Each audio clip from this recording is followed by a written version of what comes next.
మెల్లమెల్లగా ప్రైవేటైజేషన్ వైపు కార్పొరేషన్ తీసుకుపోయేటట్టు ఒక్కొక్కడు, ఎందుకంటే ఎలక్ట్రిఫికేషన్ పేరు మీద ప్రైవేట్ వాళ్ళకి అప్పచెప్పడం, ఉద్యోగులను తీసేయడం. Don't think you don't know. I will not agree. No, that's what I'm saying. Maybe you don't know, but looks like it's a conspiracy. ఇప్పుడు కార్గో ప్రైవేటైజ్ చేసిండ్రు, ఎలక్ట్రిఫికేషన్ పేరు మీద ప్రైవేటైజ్ చేస్తున్నారు, నెక్స్ట్ ఆర్టీసీ ప్రైవేటైజ్ చేస్తారు. Automatic ఒకటి ఏం చెప్తున్నారు, దీనికి నష్టాలు ఉన్నాయి. ఫ్రీ బస్సు పెట్టి లాభాలు వచ్చినాయని మీరే చెప్తారు, గవర్నమెంటే చెప్పారు. వాళ్ళు ఇప్పుడు నష్టాలు వచ్చినాయని చెప్తున్నారు. నష్టాల పేరు మీద ప్రైవేటైజేషన్ కార్గోని ఇచ్చేసినారు. కార్గో తర్వాత నెక్స్ట్ ఎలక్ట్రిఫికేషన్, ఆ తర్వాత మొత్తం ఆర్టీసీ. ఏమైతుంది నెక్స్ట్?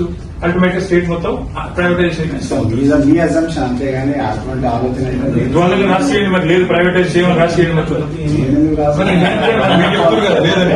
రాసియండి, నేను లేదు చేయండి.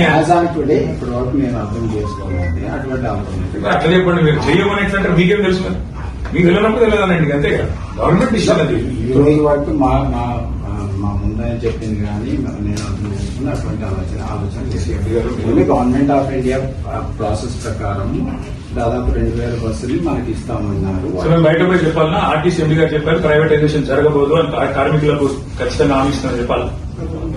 చెప్పండి, చెప్పమంటారా? ఎండీ గారు చెప్తున్నారు ప్రైవేటైజ్ రాని అన్నాడు. కంపల్సరీ ఉంటుంది, ఆర్టీసీ ఉంటుంది చెప్పాలి. పక్క చెప్పండి. సరే.